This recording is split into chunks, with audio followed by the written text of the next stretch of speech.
Okay, good morning. We're on to our next video. This one dealing with the New World, otherwise known as the Americas. And to begin here, we have to start off once again with period 1. This is coming from last year's material. And period 1, you have a few civilizations and then a major key concept coming into play here. So we will be highlighting period 1 over here. Period 1 is the period of human migration from the old world into the new world via the land bridge that is going to be created during one of the previous ice ages.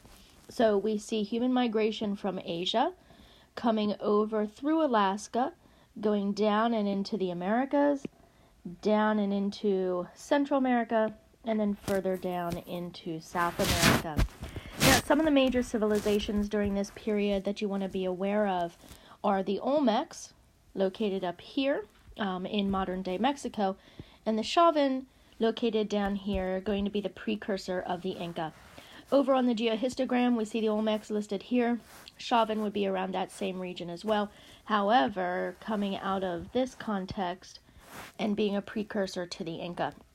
Now, what do you really need to know about these two civilizations? Just like the rest of the world during this time period, you have increasing human-environment interaction, and with that, settled agriculture. Unlike some of the other locations in the old world, these civilizations are not developing along river systems. So in Mexico, we have a slightly different system of getting water, particularly on the Yucatan Peninsula, the cenotes, which we'll talk about a little bit later when we get to the Maya. And down in the Andes region with the Chauvin, we actually have a system of vertical trade and vertical agriculture being conducted up and down the sides of the mountains. That each ecological zone is going to lead to the production of different types of goods. So all of this is a precursor to some of the stuff that we will see later on under the Maya, the Aztec, and the Inca, which are all very much classical age empires for the New World, for the Americas. So you do not need to know much about the Chauvin and the Olmec, except that they are fitting this larger pattern of increasing settlement, urbanization, and human organization, with the exception that they are not developing around major river systems. So we cannot really refer to them as river valley civilizations, because that's not the context in which they developed. Okay, moving on. Our next period, so this is AP period 2. The only civilization that we really have during this period is the Maya, and here we can see them on our geohistogram. So they are actually in existence for quite some time, and they're changing over time as well, which we'll see here in a second. So the Maya are over here. They are located along the Yucatan Peninsula, and a few things that we really need to know for the Maya is that they have two systems of trade. So their trade systems vary over time. Initially, they're starting in the interior of the Yucatan around the city-state of Tikal, but later they move out to the coast and incorporate more of the coastal trade here in the water off of the coast of the Yucatan. This is very similar to what we saw in India with our first sea-based trade routes. They are located as close to the coast as possible. And when they move out to the coast in the Yucatan, they're centering the civilization then around Chichen Itza. Some of the trade goods that you want to be aware of are jade, animal furs, feathers. Once you get to the coast, we have honey, we have cotton, we have salt. And all of these trade goods are going to be important, significant goods for later civilizations as well, including the Aztecs. So there are two phases to the Mayan civilization. In the earliest, they're in the interior of the Yucatan. In the latter, they're moving out to the edges. Now, for their collapse, we're not exactly sure what happened, but we believe that it was a combination of environmental factors, in conjunction possibly with the constant conflict that there was between the city-state structures. So Mayan civilization, like the Aztec, are going to be a loose confederation of city-states. With that type of system, though, and you saw a similar system in Greece as well, you have conflict between those city-states often arising, and that's going to lead to instability. Now, that instability, coupled with a drought, is most likely what led to the demise of the Maya civilization. In the Yucatan, they get water through cenotes. If you remember, there are underground river systems, and then there are these large holes that kind of open up providing access to those underground rivers, and that's a cenote. When those started to dry up, people during this phase, which has to do with environmental factors, you only have a few options, and one of your main options is that you need to move to where the water is. So most likely that is what occurred. In addition to that, you should know that they, like many other civilizations, did have some female leaders, so it's dominated by patriarchy. However, there was some female leadership in the Maya civilization. The only place that we really don't see exceptions like that. So, for example, patriarchy is the general pattern for all of world history in all time periods and all geographic locations. That's our one constant. However, having said that, in almost every single geographic region, you see exceptions to that rule. You see female leaders taking over during certain time periods, and the Maya were no exception to that. That happened there as well. The only place geographically that I cannot think of a female leader is in Europe, but even there the Vikings had female warriors, and it's possible that they had some female leaders for a time as well. So just keep in mind that one of the reasons we ask you for complexity to argue the exception is that there are always exceptions to these general rules. So the Maya was based on patriarchy just like everybody else, but there were female leaders that had risen and taken power during various phases in their history. Okay, and that is period 2.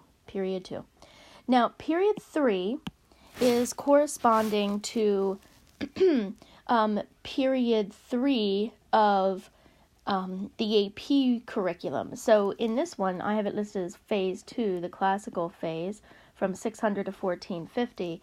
This does correspond to that time period that trade diasporas, land-based empires are spreading throughout the Old World.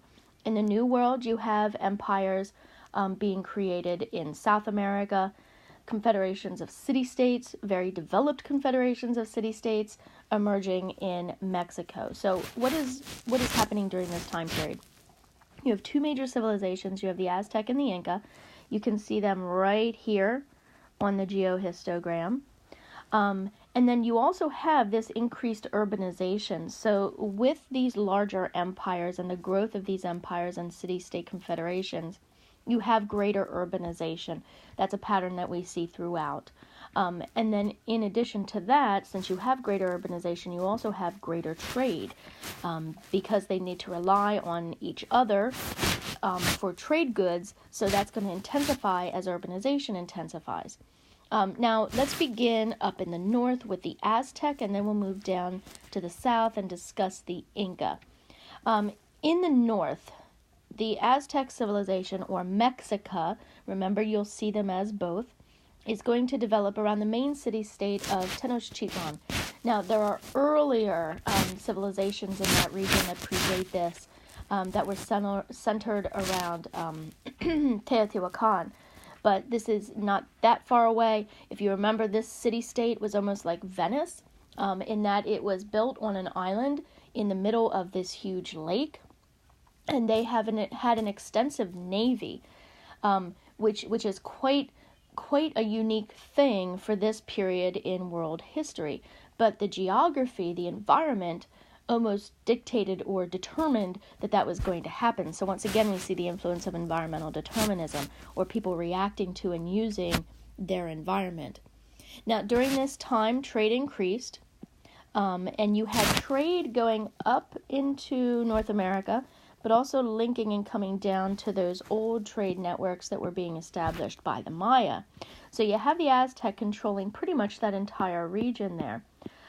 In the south, tapping into the Mayan trade networks, they're tapping into those same trade goods that we talked about previously. In the north, they're incorporating things like turquoise, lapis lazuli, and pyrite, which they used for mirrors. Now, remember, the thing about the Aztecs is that similar to what you see happening in the Old World at this same time, trade diasporas, religiously based, living separate within a community under their own rules. We have that same thing happening among the Aztec, among the Mexica people, and that was the Pochteca. So remember the Pochteca? They worshiped the god Quetzalcoatl, and that was something that united them, this common religion. But at the same time, they were spread out throughout the Aztec confederation of city-states. So they were operating very much like a trade diaspora. They were not all living together. And in the different trade cities where they were centered, you had them living kind of outside of the community as a separate community within that within that city-state, and they practiced under their own rules. Now, remember the other function though that the Pacheca started to serve for the Aztec Empire. They also were functioning as spies. And what better spy than a merchant? It's someone that everybody wants to welcome into their community. They have access to the marketplaces where they can overhear a lot of conversations. So remember the thing about city-state structures and confederations of city-states, which the Aztec were, is that there's constant competition. So Tenochtitlan is on top at the moment, but the other city-states are always eyeing them with envy and wanting to take them over and become the top city-state, because then they reap the benefits of tribute, of taxation, and everything that goes along with the confederation of city-state structures. So whoever is the main city reaps all of those benefits. So those Pacheca, even though there is very little contact, if any, between the Old World and the New World at this point, we see here that they are developing similar things. The same is true with monumental architecture. We saw in the Yucatan that they had step pyramids, not unlike, it's almost like a combination of the ziggurat from Mesopotamia and the pyramid from Egypt. And we see similar things happening and being constructed in the New World, even though there was no contact, right? And I say no contact, but I should say limited contact. We know that up here, the Vikings had actually come and established some civilizations, and we have some reason to believe that the Polynesians were coming over and had contact with the New World, because one of the crops of the New World that we'll see in the Columbian Exchange is the sweet potato, and sweet potatoes end up being seen in Polynesia very, very early on, even though they were not native. An explanation for that is that the Polynesians, the seafarers, Malay sailors, were traveling that far that they actually reached the west coast of the Americas and incorporated that crop into their diet. So there might have been some limited contact, but it's not sustained, it's temporary, and so it's interesting that they're developing these similar ideas even though they are half a world apart. Now, a couple other things you need to remember about the Aztec and the Mexica. They are using chinampas for their agricultural techniques, and this is a brilliant strategy. It's almost like you create floating islands that are your fields. And the benefit to this is that they are constantly irrigated because they're in the middle of water. They have constant nutrients being added to the soil because of the muck and everything that's on the bottom of the water around it. So it's really a brilliant way of farming so that you get high yields with very little labor. And interestingly, in the global age, we have a rejuvenation of these old methods in Central America and South America, that people are going back to them because they're kinder to the environment, they're not as intensive, they don't involve chemicals as fertilizers and things like that. And it's a wonderful thing. We didn't really get to talk about it in class, that we're starting to see an opening again to these older ideas, these early ideas, which were absolutely brilliant and produced high yields with very little detriment to the environment, and very little labor. So chinampas, brilliant method of agriculture that the Aztec and the Mexica are using. Once again, this is a city-state structure. You do have females having a high position in this society. They are highly educated.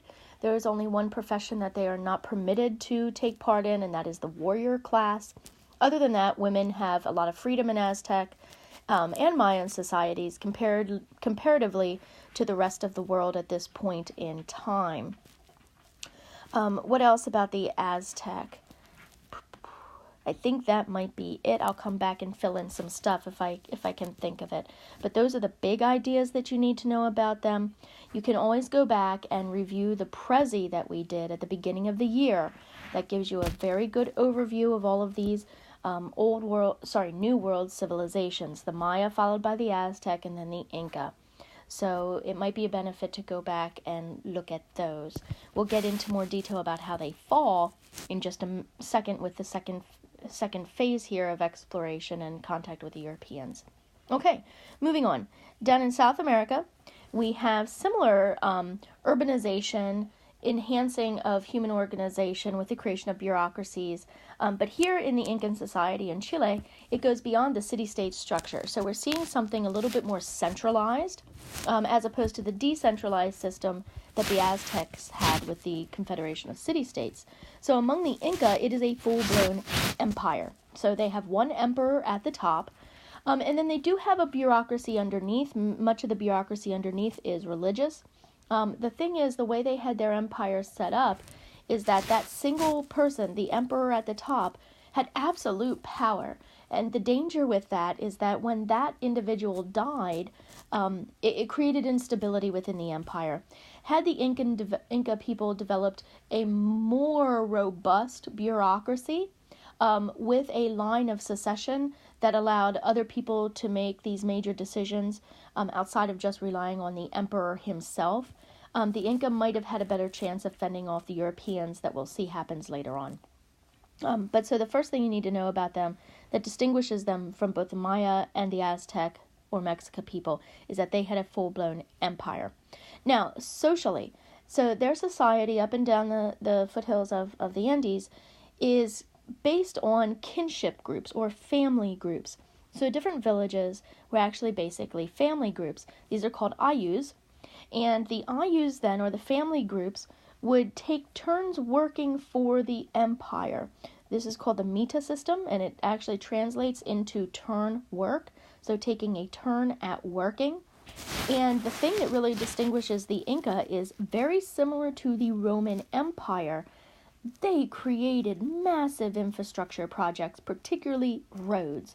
So there's an amazing road system, it still exists today, up and down and throughout the Andes. You have them constructing the roadways, but also these huge, massive bridges that go between the gulfs of these mountains. They go across these valleys, and it's just some of the most amazing examples of public works projects that have ever been organized by a human society. So the road system among the Inca is very comparable to the road system of the Romans, and that's a nice comparison that they might even ask you about on the exam. So the creation of these roads is what linked the empire together. And this was beneficial to everyone because via the roads, you would have the transportation of goods, also services, so people could move up and down the roads. But the people could only use the roads with the permission of the emperor of the state. These were not public roads. These were roads that were meant to benefit the entire empire and be used only for those purposes. So if people were moving from place to place, you would be using other things, footpaths, things like that, or the roads, but only with sanction from the government, with the okay from the government. The final thing you need to know is economic, and it's how their trade system worked. And I already hinted at this with the Chavín people, but because you had the Andes and this was a mountainous region, you have situation like this, where you have the valleys down below, and then you have the sides of the mountain, which they were terracing and farming, and then you had the tops of the mountain where they were producing like goods like gold, silver, making handcrafts.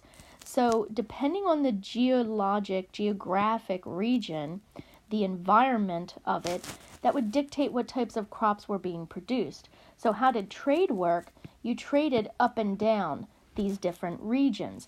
Now, this is totally different from trade that you see in most other civilizations, because in the old world, you have many different land masses at the same latitude, so that people were trading back and forth between, say, Europe over here and Asia over here, and the trade would be back and forth like this, whereas in the Americas, where the direction of the continents is more up and down rather than left and right, you have an entirely different system developing here. And once again, then, particularly with the Andes, because of the mountainous region, you have them trading up and down the mountains as opposed to back and forth across vast geographic territories. So interesting situation that sets up here in the Incan Empire regarding economics. The other thing you need to know about the Incan Empire is that gold was so prevalent that it was considered a commodity, a trade good, a metal that they made things out of, but it wasn't as highly valued as it's going to be once the Europeans arrive. And that's something to keep in mind when we talk about the European arrival here in just a moment. Okay, all right, so that's the Inca and the Aztec.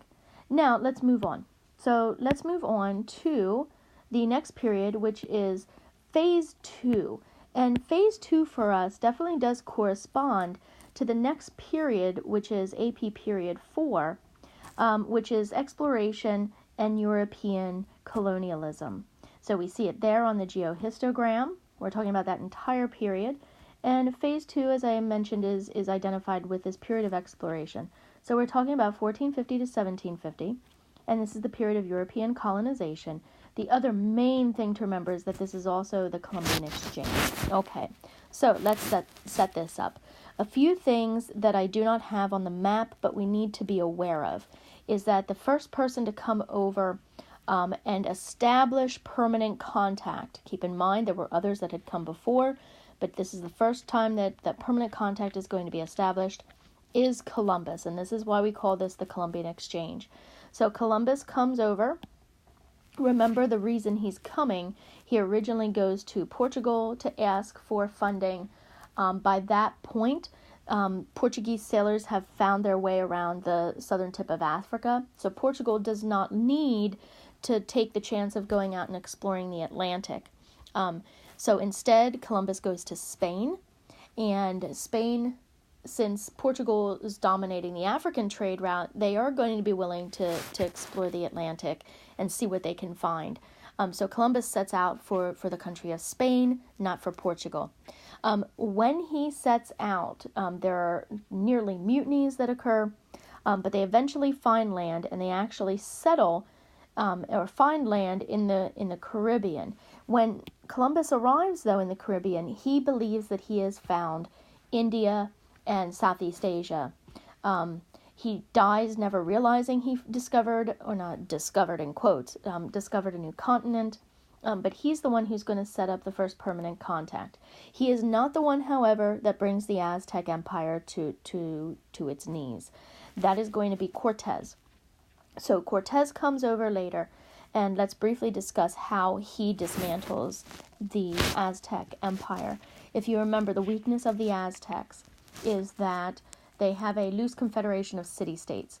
When he arrives, he takes a concubine. Melina was her name. And she gives him a lot of information on the way the society, the Aztecs, have structured their society. So what he does is he uses that to his advantage, and he appeals to the other city-states to join him. Remember, the Confederation of City-States, its weakness is that the others are constantly wanting to overtake the one that's in power. So the other city-states gladly join him against Tenochtitlan, and with their help, then he is able, with a very small group of people, to actually dominate and destroy and bring the Aztec Empire to its knees. Now, it's not just him and not just that strategy that do this. It is also, even more so, the impact of the Columbian Exchange. So let's take a moment and talk about that. So when this permanent contact exists between the Old World and the New World, we are going to see then the largest exchange of plant, animal, and pathogens in all of human history. And we call this the Columbian Exchange. Now, what was going from the New World to the Old World were basically crops. And we're talking about the sweet potato, we're talking about, there's a whole host of them, and I'm blanking right now. The sweet potato is the most important one, the regular white potato, which is coming from the south in the Andes. But we have many, many more. Corn is your other big one. They called it maize in the New World. That's going to be used for animal feed in the Old World when it goes back. But the thing is, all of these New World crops, which were high in calorie and very easy to grow, when they come back to the Old World, it's going to have this dramatic impact on the population. So the population of the Old World is going to increase dramatically because of the new crops coming from the Columbian Exchange. Now, what does the Old World give to the New World? So going in this direction, we have exchanges as well. Animals are probably one of the most dramatic when it comes to plant and animal species. It's really your animals as opposed to your plants that are having an effect. So horses are brought over, cows are brought over, pigs are brought over. But what's the most important thing in this exchange is the disease. So people in the New World had no immunities to these Old World diseases. Throughout the Old World, because once again, the continents are spread out latitudinally rather than up and down like you see here in the New World, you had a lot of cultural exchanges and exchanges of people and diseases happening in the Old World for the last couple thousand years. You don't have that contact with the New World, so people in the New World did not have immunity to those diseases. So when smallpox come over and a number of other things, it decimates the population. So that we see, unlike the benefits to the Old World, the New World is devastated by the diseases that are coming, and there's a dramatic population drop. People estimate anywhere from 50% to 90% of the population died. So that when Cortez is coming in and defeating the Aztecs, yes, he is using Molina and these women as kind of informants. Yes, he is brilliant in using the city-state strategies or weaknesses of the city-states against them. But even more so, he never would have been able to accomplish this had disease not devastated the Americas already. In fact, you see that in the Aztec and the Incan Empire, many of their very strong leaders were killed off prior to the conquering of those civilizations because of smallpox. So they fall prey to that well before Cortez or Pizarro, who's going to conquer the Inca, come in.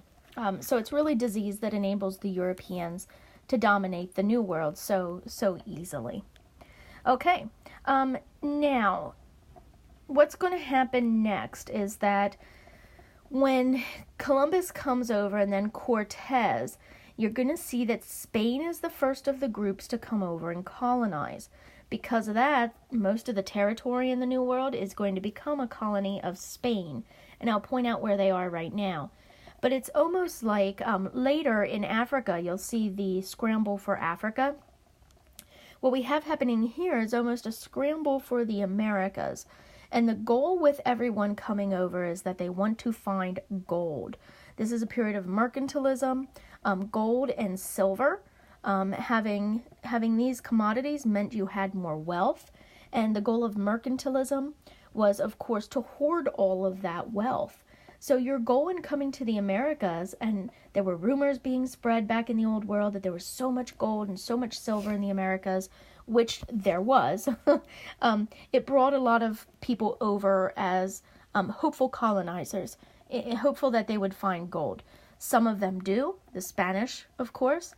Others do not, like the English, the Portuguese, and the French. But who's going to end up benefiting more? It's going to be those people who do not find gold and silver. And we talked about that on the Europe map, this whole idea that being forced to focus on production is actually a good thing. Relying on mining for these precious metals is a bad thing to focus on solely, because when they dry up, then you're out of luck, right? So let's talk about Spanish colonialism in the Americas. So first, one of the regions they take over is going to be Mexico. So this entire region here, down into the Yucatan, Central America, and then the Caribbean as well. So they are initially conquering this entire region. And some of the things you want to remember about that is that for the Aztec region, when they conquered them, the people kind of fell in line, because they were used to being ruled by one location. So now instead of Tenochtitlan controlling them, it was just the Spanish viceroys who were coming over and controlling them.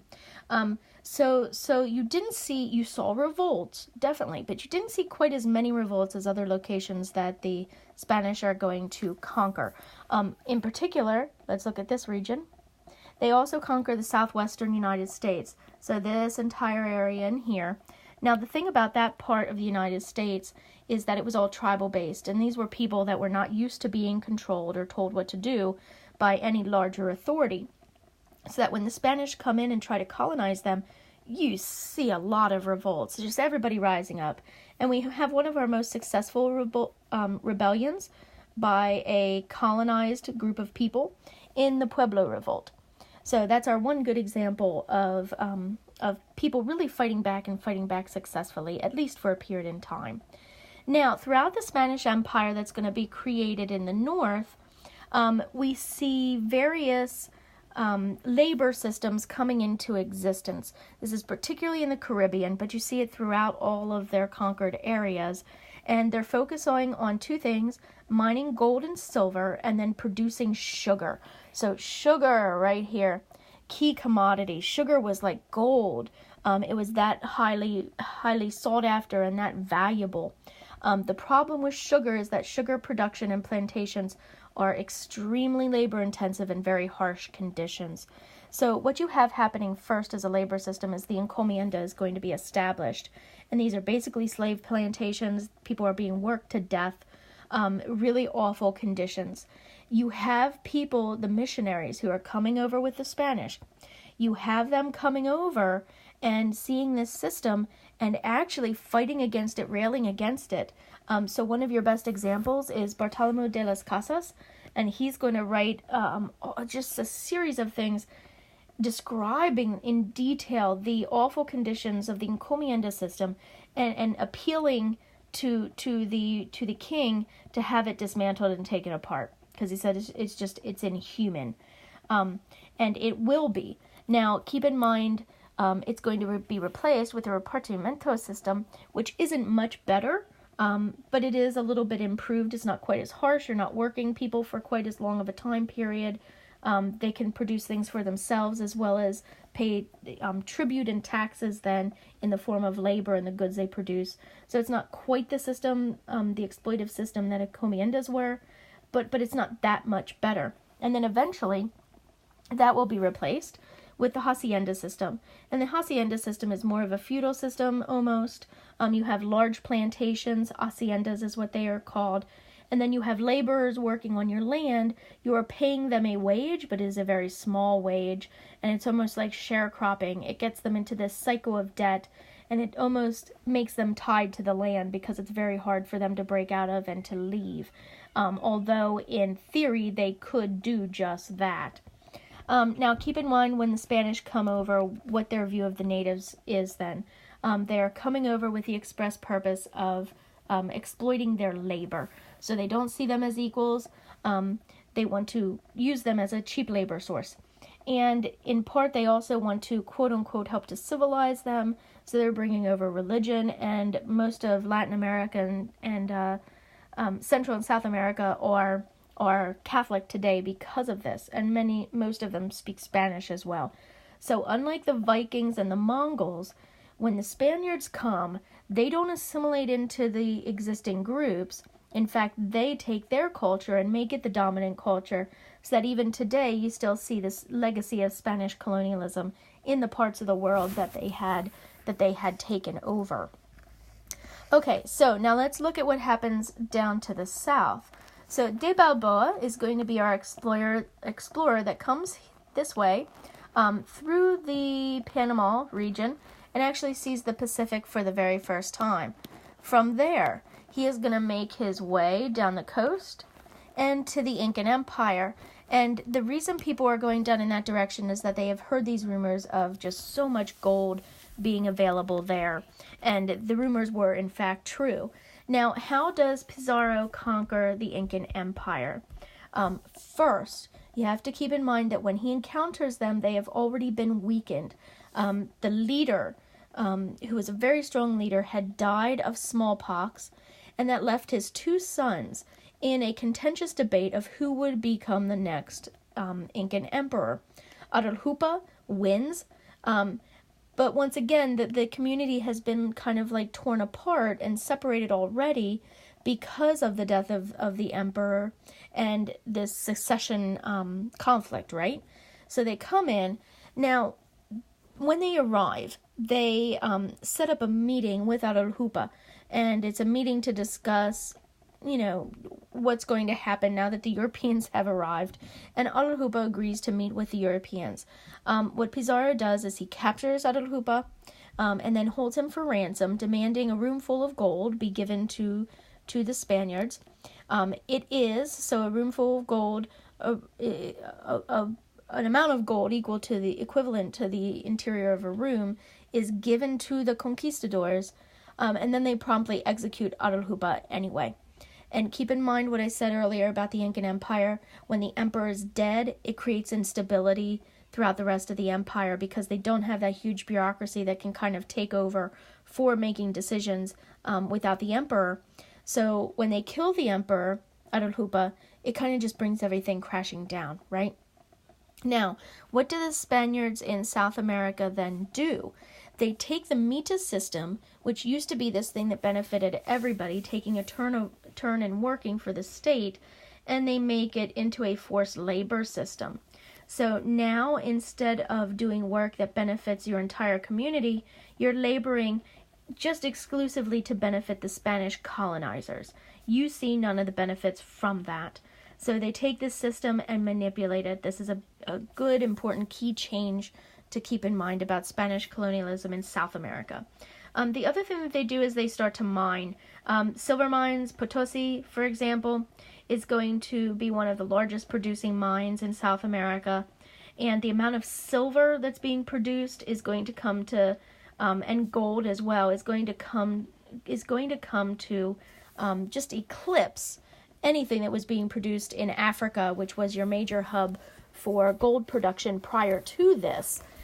So the Americas is going to become your main source of gold and silver, and the global flow of silver and gold then is going to be from the Americas to Europe, but then from Europe to China, because remember, the reason why Europeans are accumulating all of this gold and silver is because they want Chinese goods, right? So they're going to be using that gold and silver to buy Chinese goods, particularly silver.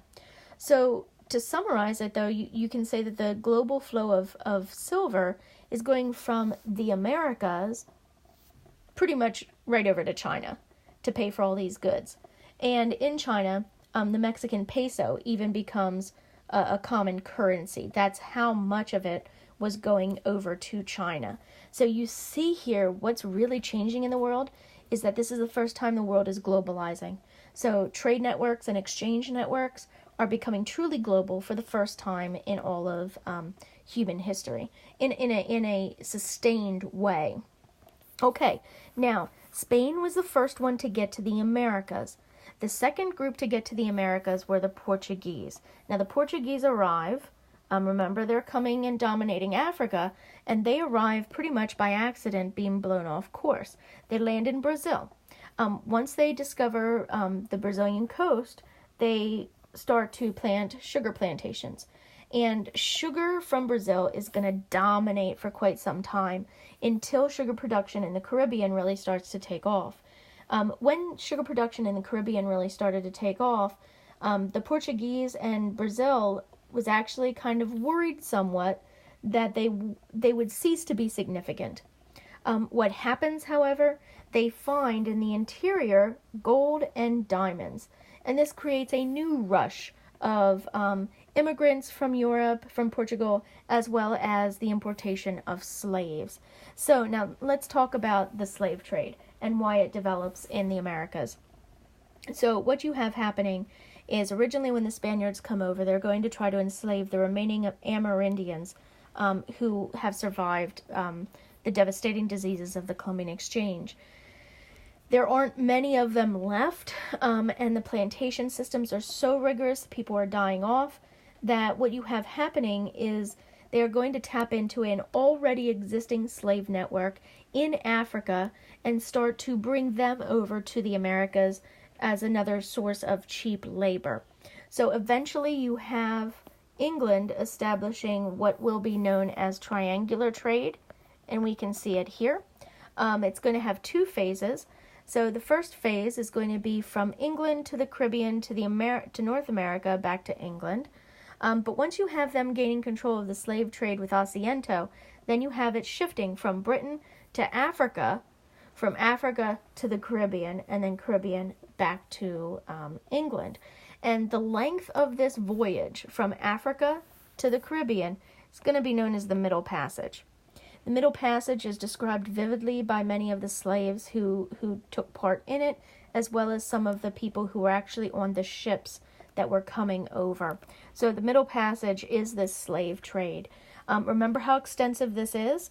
So the main area where slaves are going is actually to Brazil to work on the slave plantations, followed by the next greatest number going to the Caribbean, once again to work on slave plantations, and then much, much, much smaller numbers coming up here to North America to work on plantation systems up there, but particularly for the English.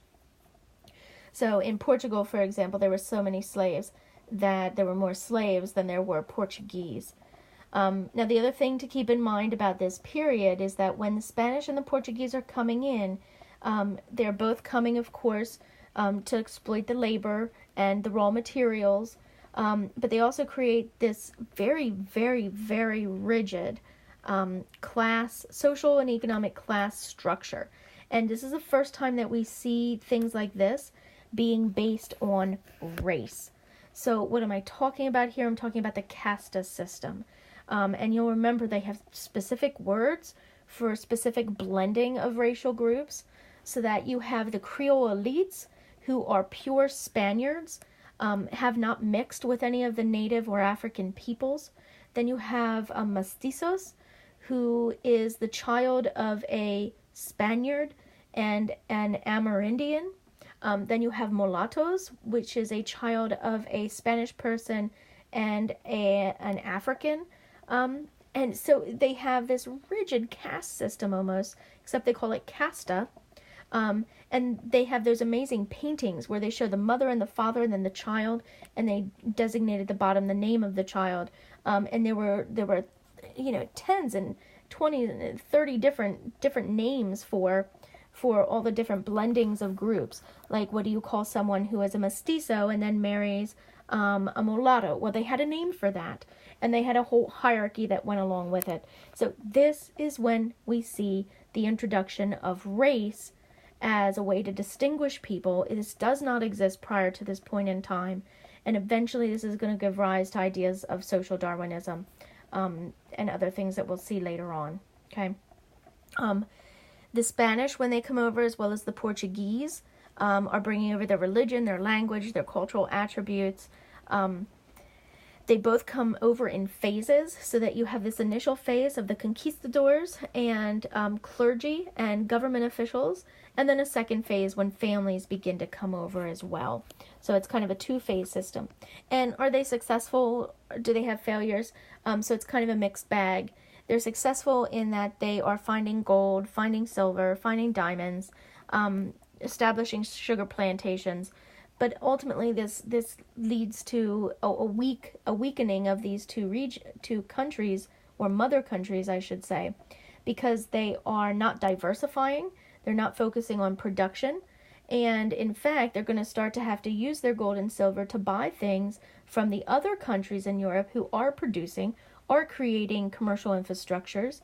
And so eventually finding gold and silver is going to be their downfall, not the thing that allows them to rise to power. So Portugal and Spain are the first to come over.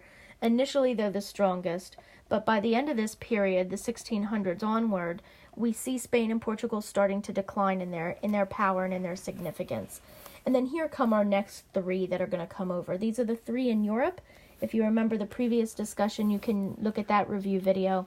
The Dutch, the French, the English, they are all creating advanced commercial infrastructures They are actually taking over in part the economies of the Spanish and the Portuguese, getting the Spanish and the Portuguese into immense debt, and thereby starting to control them. This is the beginnings of the ideas that they'll develop later with neocolonialism.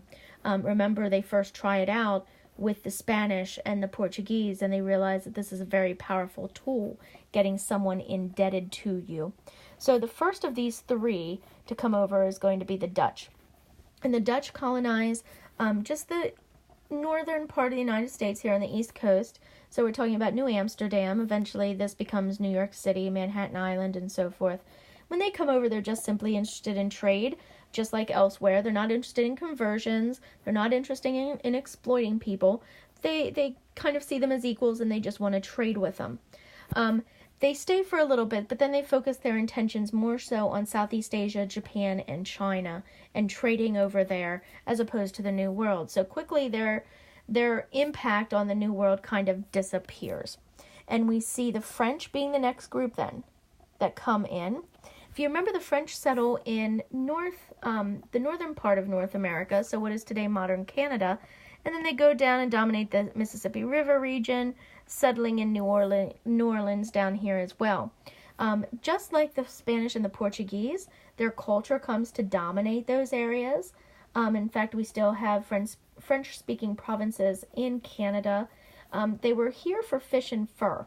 So unlike the Spanish, they did not want to exploit the labor of the native peoples. They wanted to trade with them, but they needed them as guides, because the native people knew where the best fishing routes were. They knew where the animals' migration routes were to access the furs.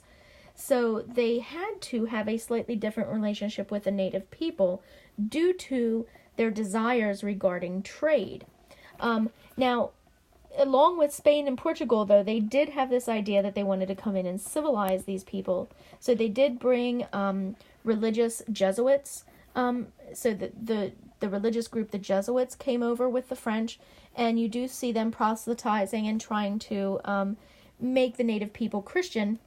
But remember the great response to the French by the Micmac chief, this whole idea of, well, if things are so great in France, why are you here? Our houses, we can pick up and move anytime we want, whereas you have to build an entirely new house. So it was this wonderful critique of the French views of superiority, and the native people saying, you're not all that, right? Remember the French with their success, it's quite limited. New Orleans is a success. They're able to establish themselves there. But in Canada, what will become Canada, they try to appeal to people to come over and migrate, to alleviate the pressures of the price revolution that's happening over in Europe and France. But people, it's just such a harsh climate. It's so cold, and people just don't come. In fact, they try to pay them, and people just won't come. So the French have limited success there. Then we get to the very last group to arrive, kind of the last group to begin colonizing everywhere. And the people who are the late arrivals to the game are the English. Now we know eventually English colonialism is going to come to dominate. So it was actually a good thing for them that they started out so late, because by the time they arrive, they have no access to gold, no access to silver, and they're forced to produce instead. So that focus on production and the growing of crops, agricultural production up and down the east coast of the United States, extracting raw materials, having them be processed in England. Keep in mind, this is part of that triangular trade, right? Particularly the first phase of it, when they're focusing on extracting raw materials from the Caribbean and from North America. The mother country colony relationship, though, is such that they only extract the raw materials from the New World. It cannot be processed there. It has to be processed back in England. And then once the finished goods are shipped back, of course, they are taxed. So England is exploiting its English colonists who are arriving in North America as well. Now, who's coming?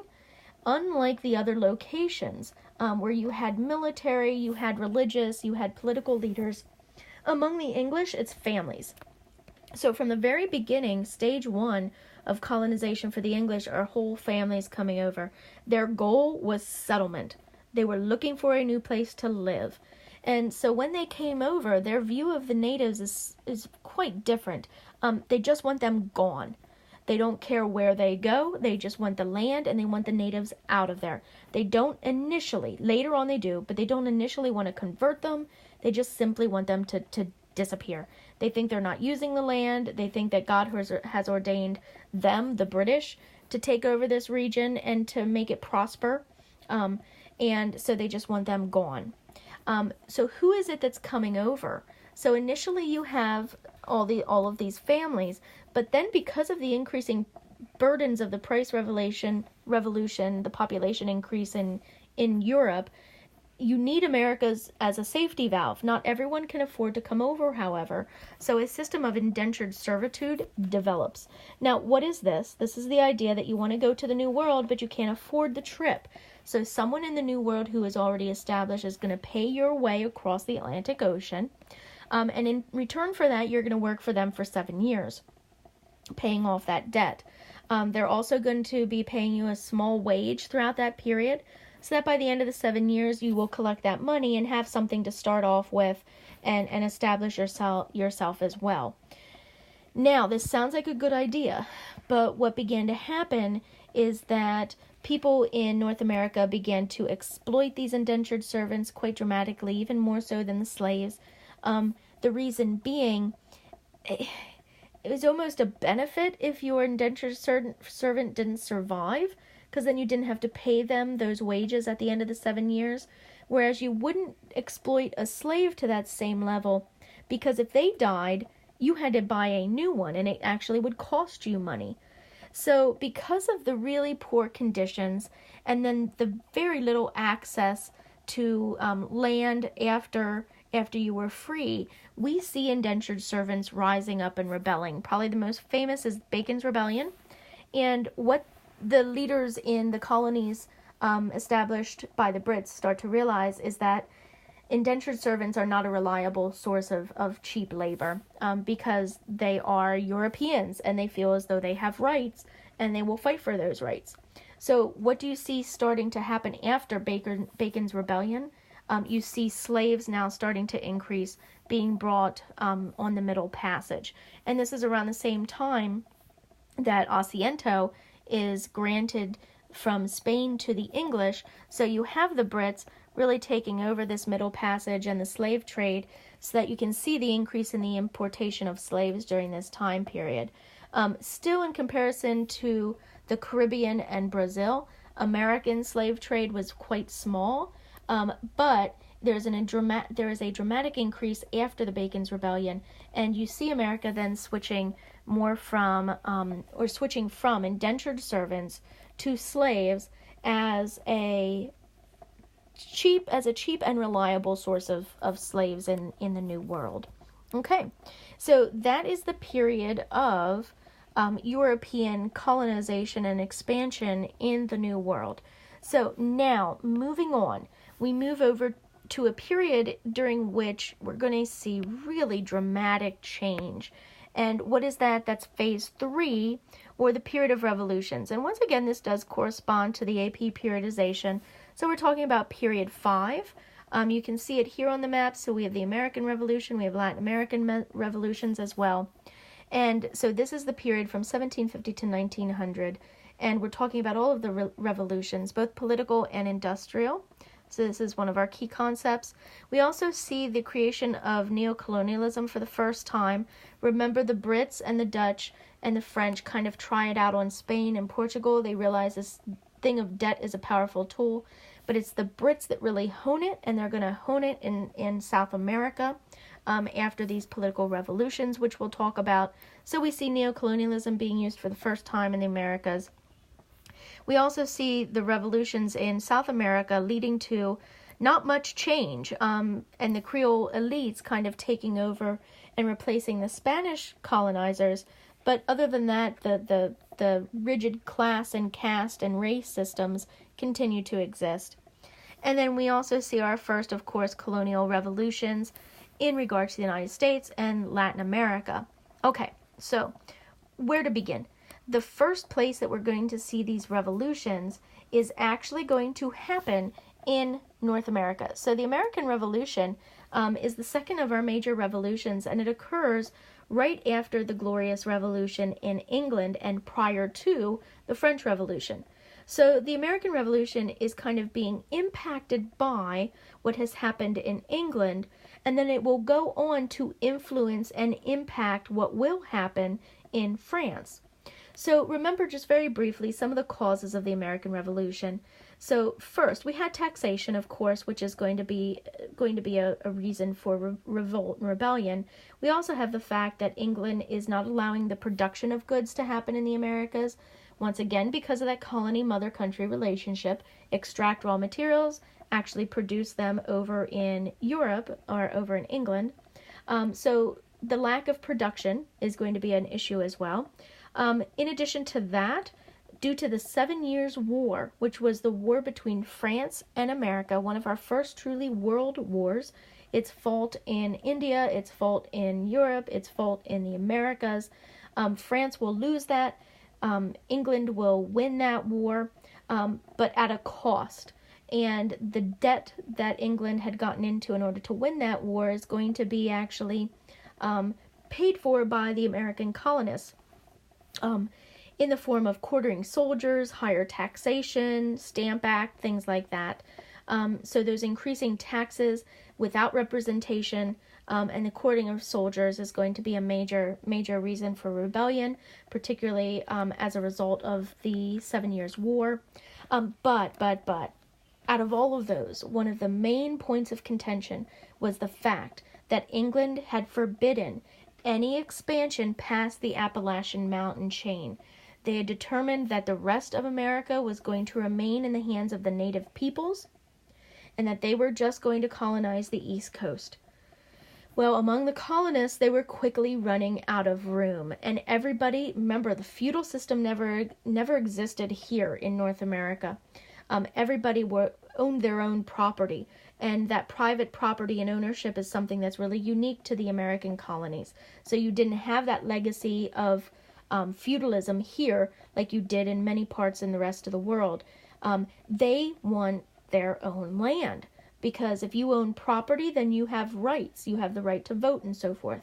So they want to push past the Appalachian mountain chains, and they feel they have manifest destiny to do so, and Britain is preventing them. So all of these things are going to lead to and cause the American Revolution. Now, what happens? You don't need to know details about this other than the fact that we win, and we win with French help.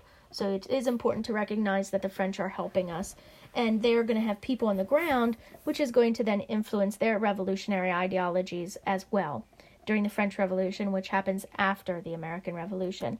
What is the effect? We have a challenging of the monarchy. So monarchy is gone. This is the first time you don't have a constitutional monarchy.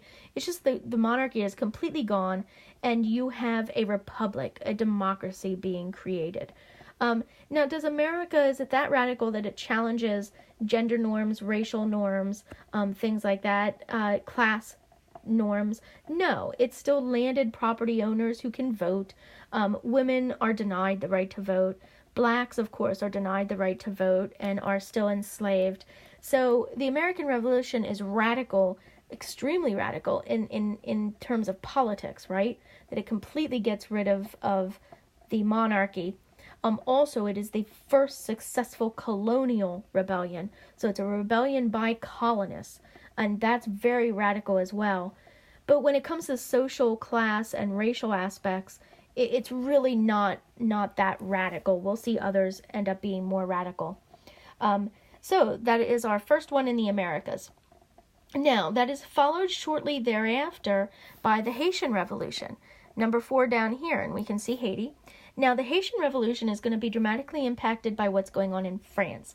During the second phase of the French Revolution, when the second constitution is created, it's that second constitution during the democracy period, the Republic in France, that actually says that there is no more slavery. It abolishes slavery. What that means for the Haitian people is that they feel as though they are free. Now, remember the context for Haiti. Haiti was being governed by France, and the people were enslaved. Now, the slavery there was quite vicious. Remember, they had the Negro codes, which had these just awful punishments for people who disobeyed or tried to fight back. Remember the Maroons and earlier revolutionaries there. There were the slave populations were fighting back this entire time. They were fleeing to the mountains, creating societies there, civilizations there, villages there. There were plots to poison the water sources of the slave owners. So there was a lot of rebellion. But the Negro Codes were these very harsh punishments for people who would run away, people who did try to fight back, these Maroons. So you also see, the other thing to remember about the context of Haiti is that they had a very strict social class pyramid, the same way you see in Spanish and Portuguese colonies.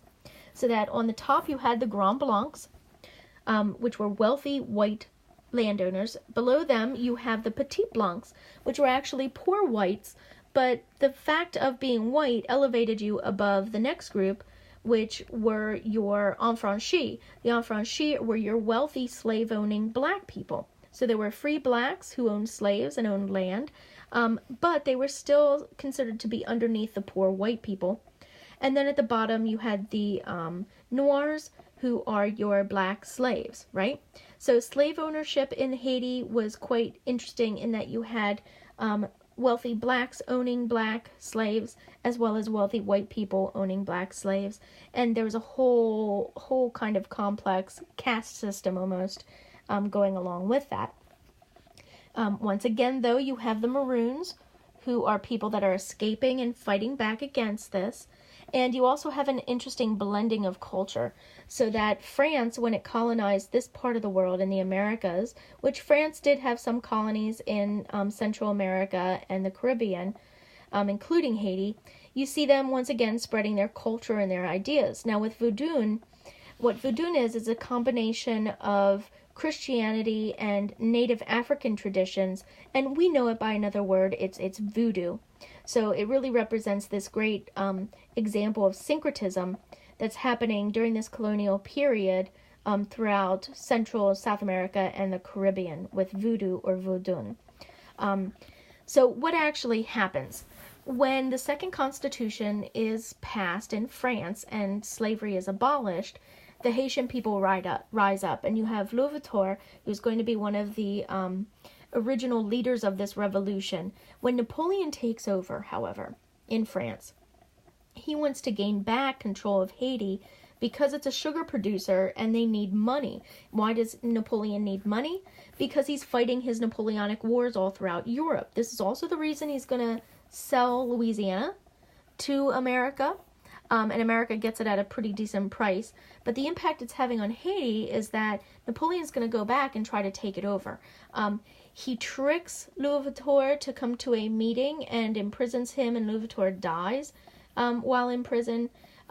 However, Dessalines, who's going to be another revolutionary leader, is going to pick up exactly where Louverture left off, and he is successful. Dessalines is going to be successful in defeating the French. He's going to appeal to the Spaniards who are on the other side of the island for help against the French, and Spain will actually help him. Now, this is ironic because slavery was taking place on the other side of the island, but he kind of ignored that. Dessalines ignored that in order to get freedom for his own people. And remember, the island of Haiti is actually split in half. You have Haiti and then you have the DR, the Dominican Republic. Okay, so that's the Haitian Revolution. Now let's look at its effects. The Haitian Revolution by far was the most radical, the most forward-thinking of any of them. It completely gets rid of the monarchy and creates a democracy, creates a republic, just like America. But on top of that, it eradicated almost all of the racial and class-based rigid systems that had been in place. The only one it doesn't really focus on is gender, because we know patriarchy is the one constant even to this day. But racial and class distinctions are pretty much attacked during this time period and almost abolished. So we see the Haitian Revolution as being one of the most radical revolutions that's going to take place. Okay, next, moving on to Mexico. So the Mexican Revolution is going to happen after the Haitian Revolution. It's interesting because it's going to be led initially by the priests. And the priests are going to be combining forces with the mestizos. So that during the early phases of the Mexican Revolution, it truly is the people who are exploited, that are rising up. And this is a similarity with the Haitian Revolution, because in Haiti, it was not the leaders, the Creole elites, who were rebelling against the mother country. It's actually the people, the slaves, who are rising up. And in fact, the Haitian Revolution is the only successful slave rebellion in all of world history, by which they actually achieve independence. Mexican Revolution was on the same path originally as the Haitian Revolution. However, the priests, Hidalgo was one that had led the revolution, they ultimately fail. And the revolution does continue, and Mexico is able to break away from Spain. But that second successful stage of the revolution is going to be co-opted by the Creole elites. So that when the Creole elites successfully get rid of the Spanish colonizers, they simply are replacing Spain with themselves. Nothing changes about the rest of the social class structure. You still have the Creole elites, who are white children of Spanish parents who had come over. You still have these white Spaniards in charge of all of Mexican society, with the mestizos on the bottom and mulattoes on the bottom. So nothing really changes with the Mexican Revolution, except for the fact that they are kicking out Spain. Now keep in mind, why are these Latin American regions the first to be able to successfully rebel against a European colonizer? Because remember the context of what's happening in Europe at this point in time. It's the Napoleonic Wars, and Spain and Portugal have been invaded. These were the Peninsular Wars. Remember, we looked at how violent they were when we looked at the images that Goya was doing, the pencil sketches. You might remember the guy who's impaled on that tree, right? So they are taking advantage of the instability that's occurring back in Europe in order to break away. And the instability was the Napoleonic era and Napoleonic Wars. So that's why all of these people are able to break away. Also keep in mind, what colonies are the first to rebel? Yes, you have America against the Brits, but that is somewhat of an anomaly. What you have happening throughout the rest of the Americas is that you have, where was I going with this? Oh, I forget. I'm so sorry. If I remember, I'll come back to this, because this was a pretty important point. So that you have these revolutions happening in Spain. Oh, I remember. But the reason is, why are they happening against Spain? Why are they happening against Portugal? Because by this point, Spain and Portugal are weak. They are declining. They're still doing the mercantilism thing, where everyone else in Europe is pushing more toward capitalism. They are falling behind. They don't control their own economy. Spain and Portugal are in immense debt. Then they get attacked by Napoleon, and they are weak, and they can no longer hold on to these colonies the way France will be able to, Britain will be able to, and the Dutch, because they are the ones who are moving forward to this new method of capitalism, and they're kind of leaving Spain and Portugal behind. So Spain and Portugal by this time are extremely weak, and that's why you see all of these people kind of rebelling against and being able to successfully gain independence from Spain and from Portugal. Okay, so what happens after the Creole elites in Mexico take over? They create a republic. Remember, they bounce back and forth, so that it's really complex. They have a constitutional monarchy, they have a republic, constitutional monarchy, republic. So basically, though, it is a hot mess. And during the Mexican Revolution, America is going to take advantage of that and actually take some of this southern territory and continue to expand. So remember, they got the Louisiana region from Napoleon during the previous era. So here they're getting the rest of the southern part of the United States. And eventually, through the Gadsden Purchase and other things, they'll be able to get the Northwest as well from Britain. So America is definitely taking advantage of the weaknesses and instability in some of these other newly emerging regions just south of them. For example, Mexico.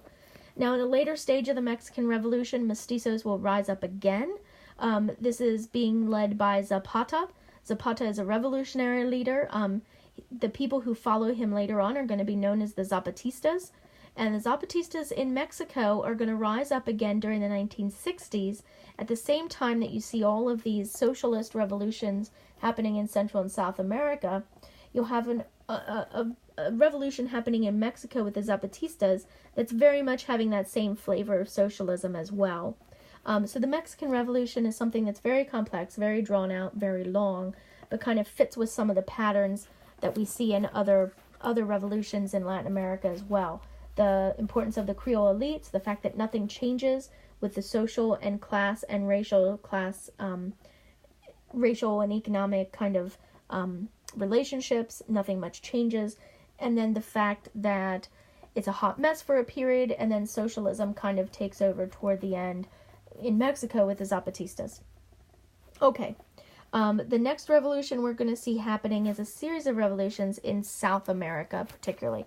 So we have the Latin American Creole revolutions in South America. Now, prior to the Creole elites kind of taking over the revolution against Spain in South America, we do have some mestizos, including Tupac Amaru, rising up. His revolution is unsuccessful because nobody else joins with the mestizos. It's just the mestizos. The Creoles don't join them.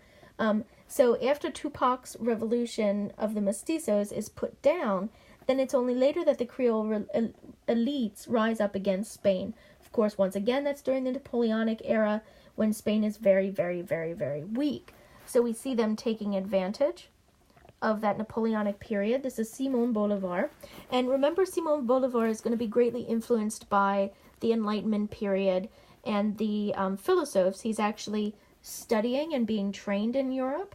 So he's reading many of their works, and he's going to come back with that revolutionary ideology, but only revolutionary in the fact that he is a colony and he wants the colonial system to stop.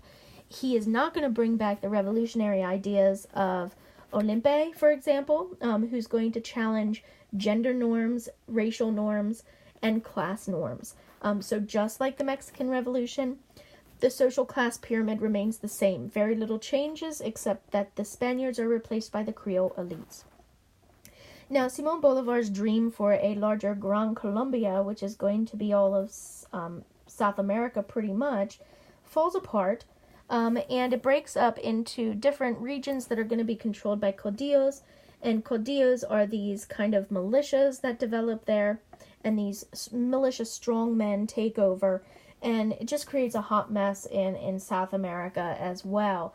And you see things becoming very much dominated by the Brits and then the Americans until the 1960s and 70s, when the people once again begin to rise up, embrace socialism as a way to kind of kick out those foreign influences. Okay, but the key thing to remember about these revolutions led by Simón Bolívar is that nothing really changes. Nothing really changes except the Spanish are out.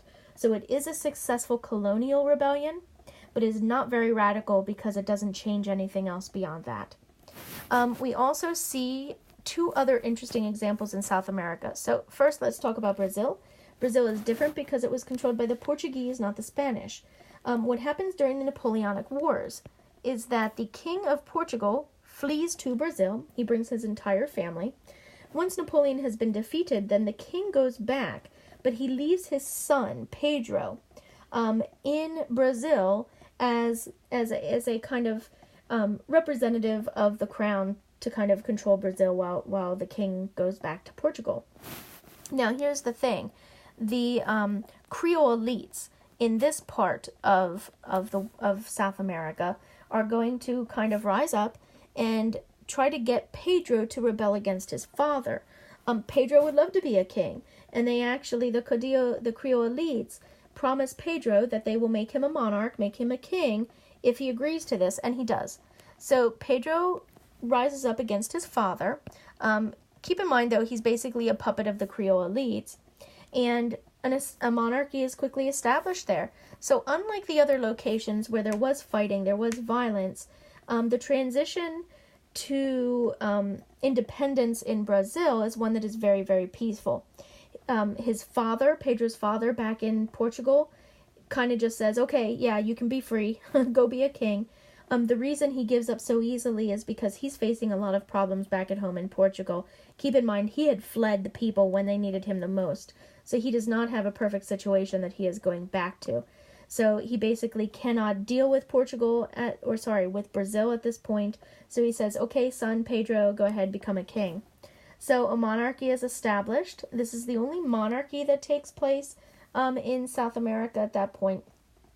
And it's very, very peaceful. But keep in mind who is still in control. Even though there's a monarch, even though there's King Pedro, it's still the Creole elites who are controlling things. And they are called the Mombosas. So it's a slightly different name because it's Portuguese, not Spanish. But still, they're basically Creole elites. And, just like everywhere else, therefore nothing changes. So it's just that the Portuguese are kicked out, and now the Creoles are in charge. These white European descent children, once again, the Creoles are the children of two Spanish or Portuguese settlers who had come over. So the only difference between them and someone who is Portuguese is the fact that they were born here in the Americas. They were not born in Portugal. Other than that, ethnically, genetically, racially, they are exactly the same. The final case study for this period of revolution in the Americas is going to be Paraguay. And remember, Paraguay is going to be unique because when it achieves independence from Spain, it votes in a populist dictator. So this is not a democracy. He is a dictator, but he's very much supported by the publics. That's why we call him a populist dictator. He embraces what will become the ideas of socialism very early on. The government is going to control a lot of the industry and the production. They are going to fund public education. Paraguay had one of the highest literacy rates at this point in world history in the entire world. So they had more literate people in Paraguay than anywhere else. They had amazing education systems, health care, job growth was outstanding. And so it's going to be a very successful experiment in this controlled growth being led by the government, okay? But its neighbors are going to look at it and see its wealth, see its growth, and be very jealous, I guess you could say is a good word, and attack it, so that Paraguay is attacked by all of its neighboring countries, and of course it cannot stand up to that massive of an attack, and so it falls. But it's important to realize that here's this early experiment in something that will be embraced later on in the 1960s and 70s by many of the other Latin American countries as this final kind of push against neocolonialism, which will be established by the Brits. So the final part of this story is that in all of these locations, including Paraguay because it's attacked, you have pretty much this hot mess, right? Of all of these different regions that are kind of breaking apart. They don't quite have these strong central republics or democracies established. And so the Brits come in and they're going to exploit this. And they offer all of these countries money in order to start to industrialize, start to develop, start to organize. And they're like, hey, here, we'll help you out. But of course, these loans is just an attempt to gain control over the economies of these countries and continue to extract raw materials, cheap labor, stuff like that. So Latin America is the first place the British are going to use neocolonialism and be very, very successful in it. Now, the last bit of the revolutionary phase we need to talk about outside of these case studies for the political revolutions is, of course, the Industrial Revolution. So the Industrial Revolution is going to hit dramatically in North America, particularly in the United States, during the second phase of the Industrial Revolution. Remember, first it starts in Britain, but then there are two up-and-comers who embrace industrialization and are successful. It's going to be Germany, and it's going to be the United States. In the United States, it starts just like it did in England with textile mills, and we have the Lowell textile mills developing in the northern part of the east coast of the United States. These are the textile mills where women are being housed. So remember, young women, this was part of the Industrial Revolution. Young women are going to be the first ones, and along with children, who are going to be the workers in these industrial mills. So people like Lowell set up tenement houses outside and close to the textile mills where the women are being housed, the young girls. This is before they are married. Once you marry, then you no longer can work in the factories. You have to go and you have to live in your home, right? So this pattern of women and children kind of working in the factories as a way to supplement their family's income. Remember, the reason that the textile owners are going to hire them, the factory owners, is because they do not demand a living wage, a family wage, whereas the men who are being displaced out of these jobs require a wage that's going to support their entire family. So, of course, industrial capitalists, who their main goal is to make a profit, they are going to actually hire this cheaper labor source, the women and the children, because they do not require a family wage. Of course, that later changes during the later stages of the Industrial Revolution, when the machinery gets too big, too heavy, that you really do need grown adult men working in these factories, as opposed to the children and the young unmarried women. But in conjunction with that, it's the fact that men, who are the only ones that have the right to vote, are going to create child labor laws, particularly to get rid of the competition, as well as for altruistic reasons of protecting kids. And that's also why they're going to pass legislation that's going to kind of force women out of the labor force as well. They're getting rid of competition. The other key thing to remember for industrialization in the United States is Thomas Edison and other inventors like him, but particularly Thomas Edison because of his invention of Menlo Park. Now, remember what Menlo Park was. Menlo Park was this research and development facility. Now, to this day, factories will always now have a department that is focused on research and development. Because remember, the key aspect of capitalism is that you are in constant competition with everybody else who is producing goods. And in order to stay one step ahead of your competitors, you better be innovating. You better be thinking of the next best thing and constantly improving your product. Edison with Menlo Park was the first to do that, and it became a model for all modern industries today, this whole idea of research and development. Okay, last thing that develops during this period. Because of the increase in science, the scientific revolution, and this pseudoscience that went along with it, and then pulling off of the new racial categories that were being created by Europeans during the Age of Exploration, we have this new thing then that's going to be called social Darwinism. Our best example of social Darwinism is the Chicago World's Fair in 1893. I discussed that in the last presentation on England. But remember, this is where they actually have in the Midway people lined up by quote-unquote how civilized or primitive they are. You start off with your darkest skinned people going to a lighter skinned people at the end of the Midway. And then, of course, at the very end of the Midway, you have White City, which is where all of the European and American technological advancements are going to be housed. And it's very much illustrating in a very visual, real sense this whole mentality that humanity has progressed and that some civilizations are more fit to survive than others. Remember our discussion of the American theorist Herbert Spencer. America, more than any other country, really embraced this idea of social Darwinism, even to the extent that they are going to forcibly sterilize many women, black women in particular, or anyone who's committed crimes. There's going to be the hereditary boards where before you marry, you actually look back through the hereditary past of your potential mate. So it goes to such a high level, such an extreme here in the United States, with one of the worst things being that Herbert Spencer is going to suggest that potentially we as a people, our government, should not help those who are poor, that it might be better for us as a human species to allow those weaker people to die out, thus creating a stronger human species as a result. So really kind of this interesting period where you have all of these really amazing intellectual developments happening regarding the political revolutions, some of them being quite radical in nature, quite advanced, and at the same time these really awful ideas with social Darwinism and then the exploitation of the Industrial Revolution coming into play as well. So a really interesting period throughout the world, but particularly here in the Americas. Okay, we are on to our final period here, which is more so the modern age, right? So on our geohistogram, we're talking about socialism in Latin America, we're talking about the Cold War, we're talking about globalization. So this is phase 4. This is the modern period.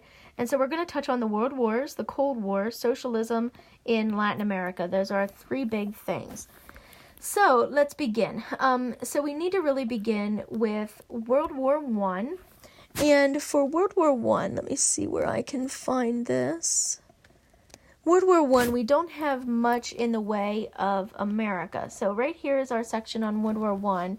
Remember that World War One is going to get involved at the very tail end of the war, and they go in really as a result of the sinking of the Lusitania, which is killing some of their people, destroying their weapons. Because remember, they're secretly selling weapons to the Allies during this war. Originally, they're selling it to both sides, making a ton of money.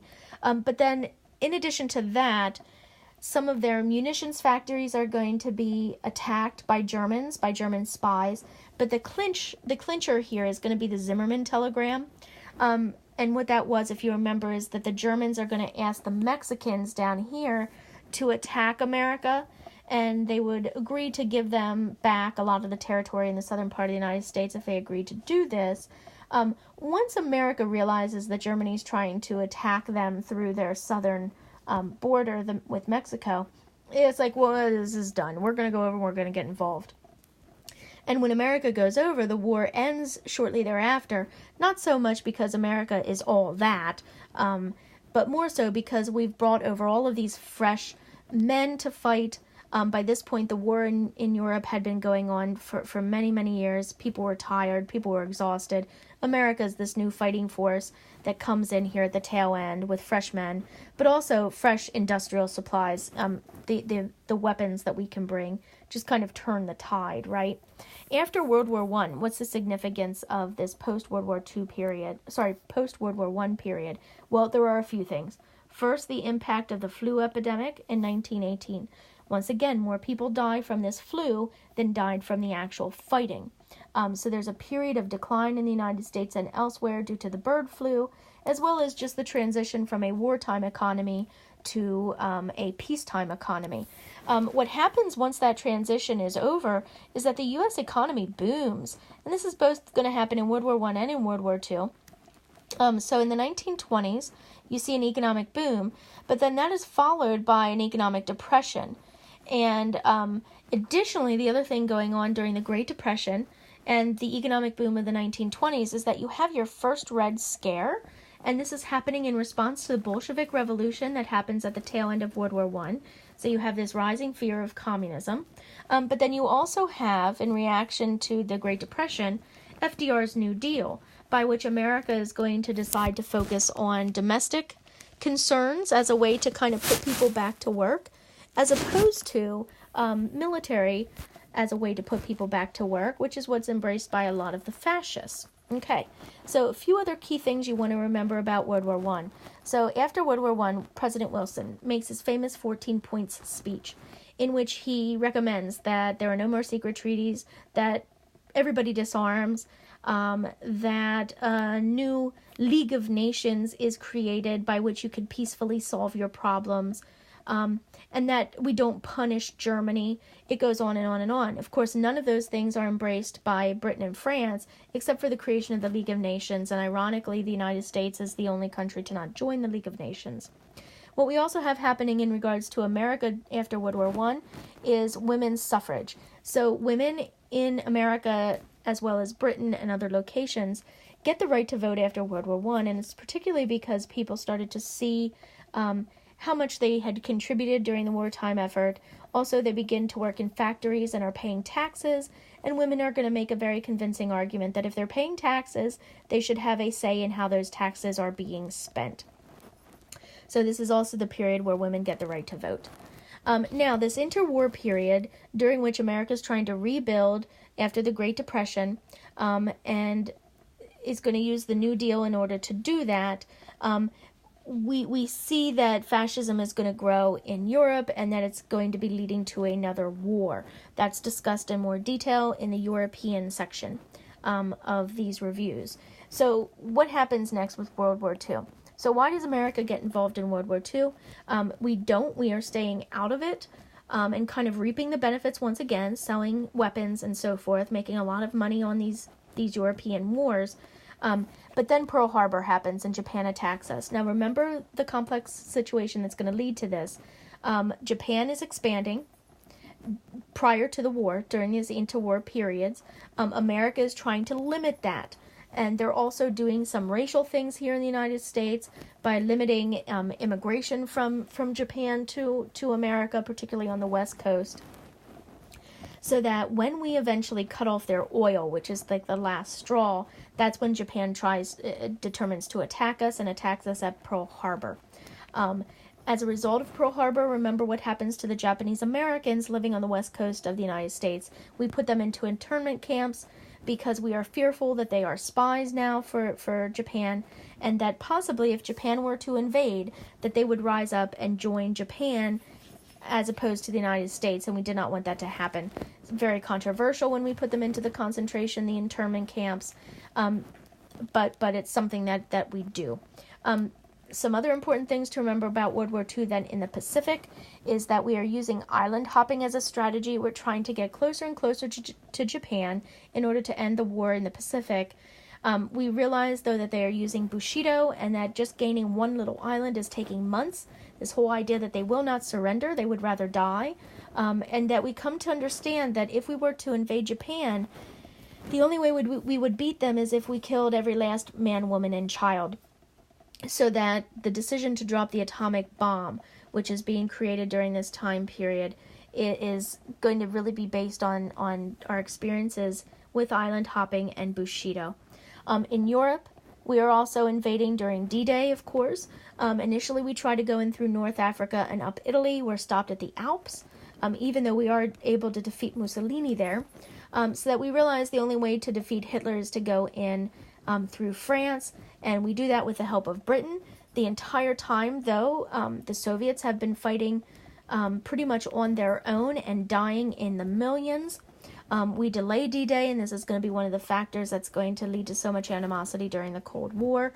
But the moment we do successfully accomplish D-Day, then the war in Europe against Hitler is pretty much over. Now, the moment that World War II ends, the Cold War is going to begin with the Soviet Union. And the Cold War is very much wrapped up in all of these past animosities between the United States and the Soviets, beginning back with the Bolshevik Revolution and the fact that we secretly support the White Army, the fact that Russia was not invited to the Treaty of Versailles after World War I, the fact that we don't like the Soviets because they originally made a pact with Hitler to invade Poland during Blitzkrieg.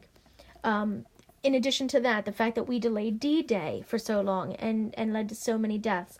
We never told the Russians about the atomic bomb. And then just the main thing, the ideological difference between capitalism and communism, that this whole struggle emerges during this Cold War period. And remember, America and the Soviets are kind of reluctant allies, right?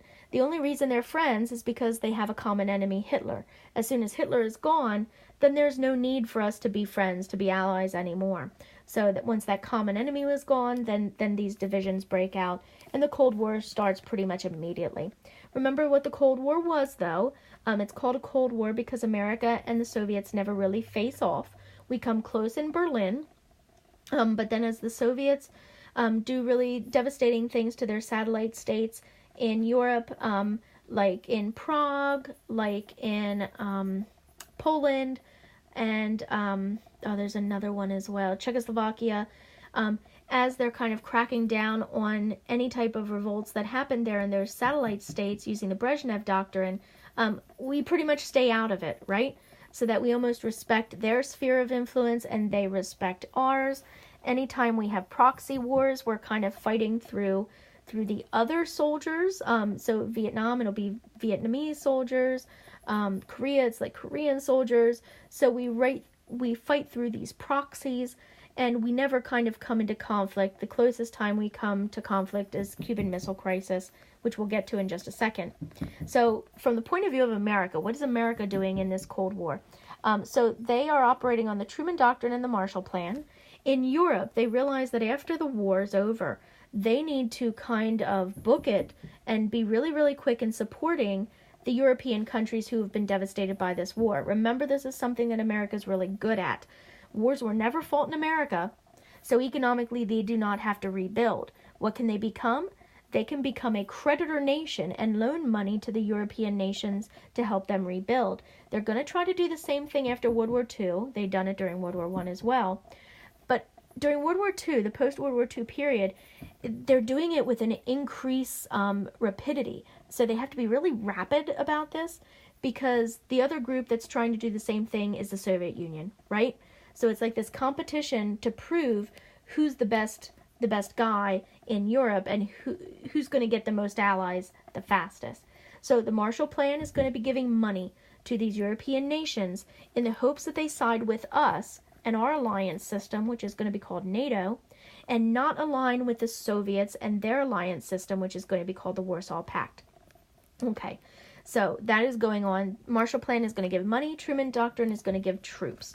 One place that we prevent armed communist rebellions, Greece, and then Turkey. Turkey is going to be significant, though, because in return for that, Turkey is going to allow us to put nuclear weapons on their border, and the Soviet Union is right on the other side of that border, and that's going to be something that'll figure into the Cuban Missile Crisis. Okay, now, some other things to remember about the Cold War. Now we have nuclear weapons. Bomb shelters are going to proliferate. There's a ton of fear about nuclear annihilation with this new weapon. Now we have weapons that can actually destroy the planet, right? The first time we're able to destroy the planet is with the Industrial Revolution and the pollution, but then the increasing technology coming out of the Industrial Revolution is going to lead to the development of these nuclear weapons, and for the first time we have the capability of destroying the planet multiple times over. During the Cold War, we also have a second Red Scare, which is much more dramatic, much more pronounced than the first Red Scare during the 1920s, when communism first took hold in Russia, so that now we have this very dramatic Red Scare with McCarthyism, where Americans are turning against other Americans in fear that they might be communist sympathizers. One of the most famous socialists and communists during this period is actually Helen Keller, who you probably knew of as a child because she was deaf, blind, and dumb, but she's also a devout socialist and kind of fighting for equality and socialism here in the United States. And she, in her later life, is kind of really attacked for those beliefs. So what are some important things that we need to know were going on in the Americas during the Cold War? So probably the most dire condition or dire event that took place was the Cuban Missile Crisis. We have it down here as Cuba. What was happening is that there was a socialist revolution in Cuba, led by Fidel Castro against Batista. Now, Batista was almost a puppet government for the United States. He was allowing American neocolonialism to take place in Cuba. In fact, after British neocolonialism is pushed out through the Monroe Doctrine, America kind of takes over as this neocolonial power all throughout Latin America, and that's due to the Monroe Doctrine. The first country to really kind of try to push us out is going to be Cuba, and they do that. The way that all these countries, these third way countries, are going to achieve this is through nationalizing those foreign businesses. This is the only way they can get rid of that foreign influence and truly be independent. Of course, America does not like that, even though they're being compensated for the loss of the businesses. Now, Cuba, once you have the successful revolution under Castro, they are going to reach out to the United States and try to form a trade agreement. They don't see socialism as this thing that should prevent them from being an ally with the United States. They don't really understand that the intense fear that America has developed regarding socialism and communism. And so America abruptly says no to Cuba, and Castro is forced to reach out then to the only other group out there that's offering help, which are the Soviets. So this puts Cuba now definitely in the camp of the Second World, where originally they might have been aligned with the First World, but we kind of push them toward the Soviets, and because of this, they become much more radical in their government, leaning much more toward communism, which originally they were not. It was more socialist.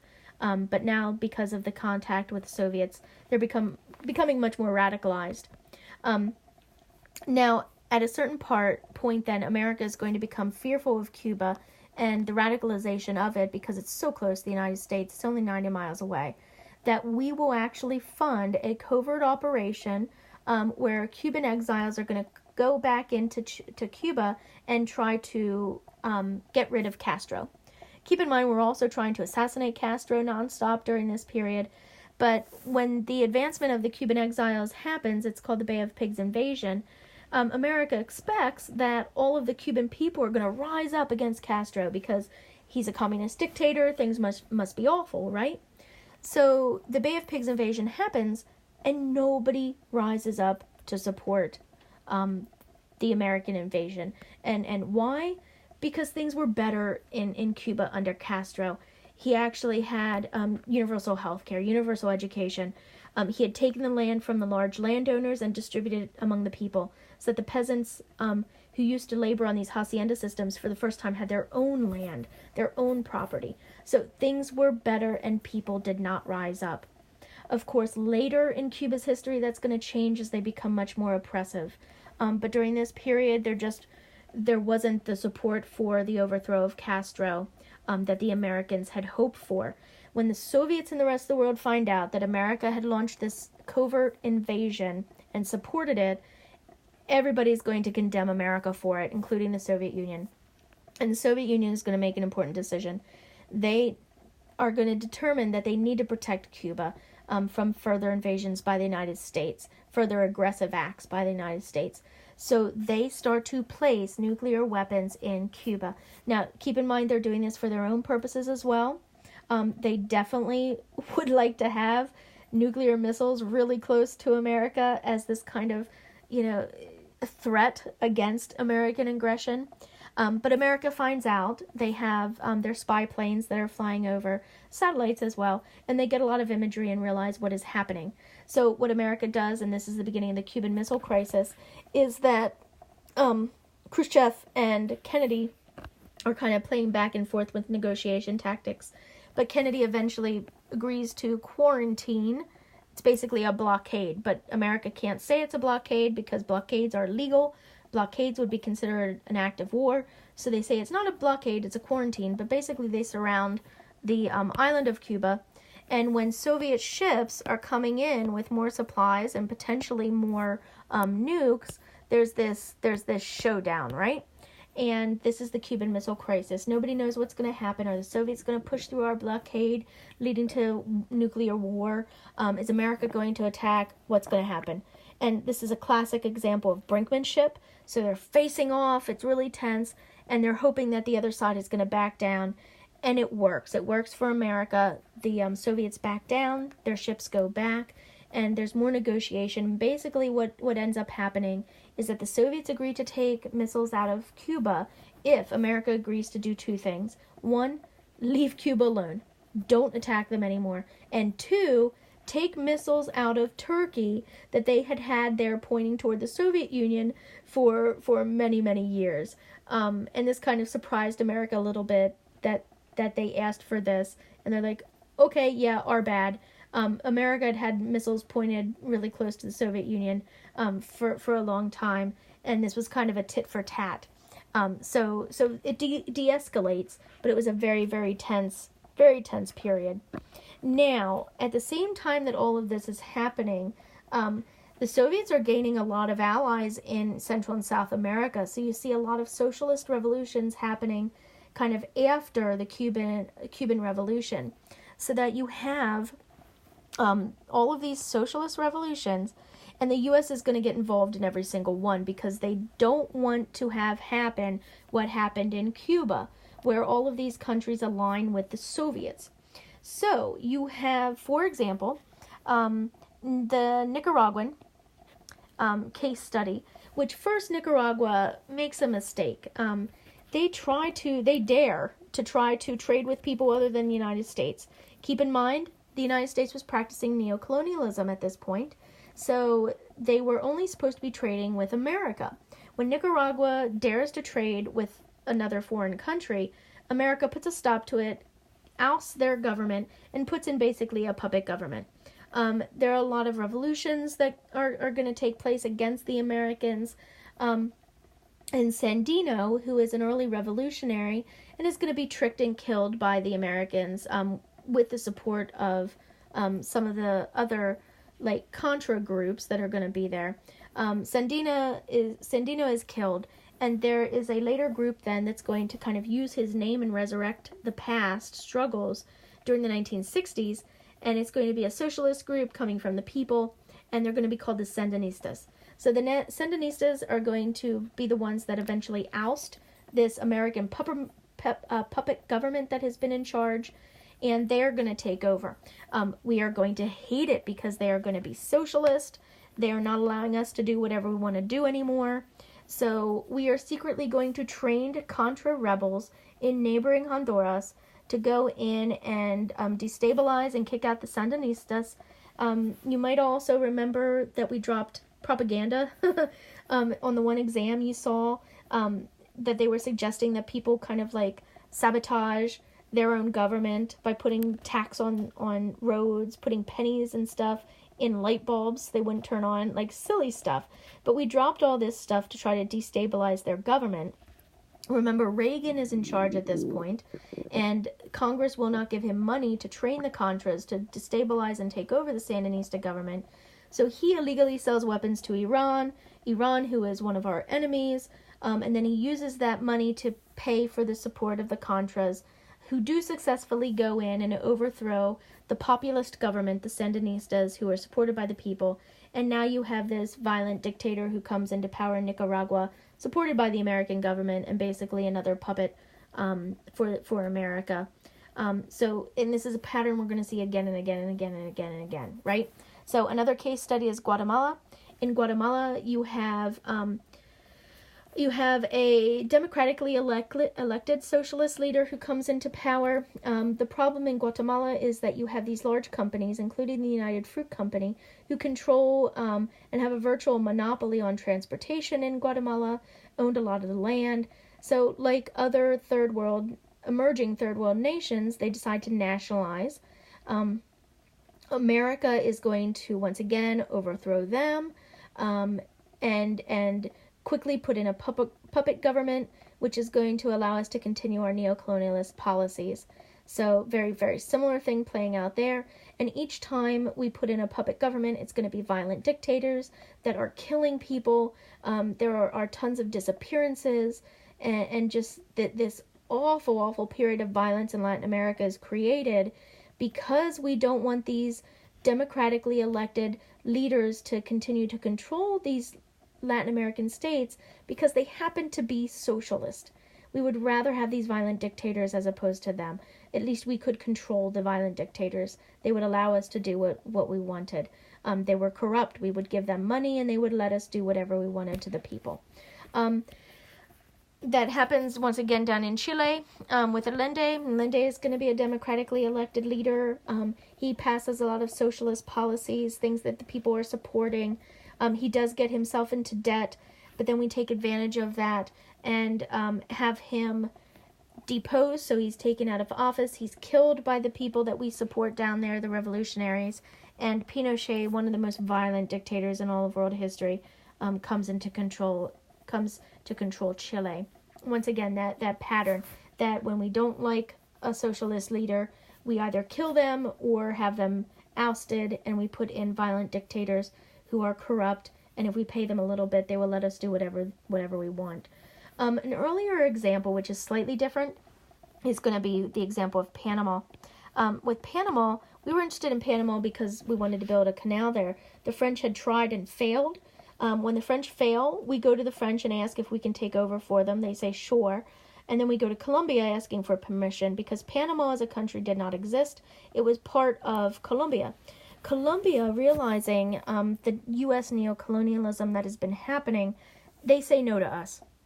And at this point then, Teddy Roosevelt is going to threaten them. And they're going to support Panamanian rebellions against Colombia. Panama, of course, though, is not going to be able to defeat Colombia and gain independence on its own. So Roosevelt actually sends down this huge fleet of battleships. They sit right off the coast of Colombia as a warning, as a threat, and Colombia says, okay, go ahead, Panama, You be free, you be independent. Immediately, Panama gives us the rights to build the canal, and we build the Panama Canal and then control it for quite some number of years. When it got to the point that the Panama Canal was going to need a lot of improvements and cost a lot of money, then we give it back to Panama. So Panama actually owns the canal currently. So just to kind of overall, during the Cold War, a lot of really bad things happening in Latin America. Now, in the 1990s, Cold War's over, Soviet Union collapses, and the United States is left as the lone superpower in the world. They proceed to do a lot of things unilaterally, which is kind of what we're doing now. We alienate a lot of our allies and try to do things on our own. This is also the period when it intensifies this whole idea of America as the police of the world. Some other things we have happening during this period that are of significance over here, we didn't talk about it, but we have the rise of civil rights in America with people like Martin Luther King Jr. The reason you have to know MLK Jr. is that he is being impacted by Gandhi, so we have the connection to India here, in that he is using nonviolent methods in order to try to achieve civil rights, racial equality. We also have the rise of feminism during this time period as well. So, this is the Americas. Eventually we end up with globalization here, and America being a leader in the global world. Americanization happening all throughout the world, the homogenization of American culture becoming infused throughout the rest of the world. America as an economic leader, but currently kind of falling behind because we are having less and less of an emphasis on innovation, right? As opposed to some of these other countries, we're wanting to go back and do the things that we've done in the past. Go back and resurrect some of those old ways of doing things, the industrial ways of doing things. So this new global period for America is becoming quite a challenge in how do we find our place within this new global economic system. Even though America is the leading world's economy, it's still kind of encountering some of these struggles now as we transition into this new global phase where the old industrial way of doing things is kind of changing.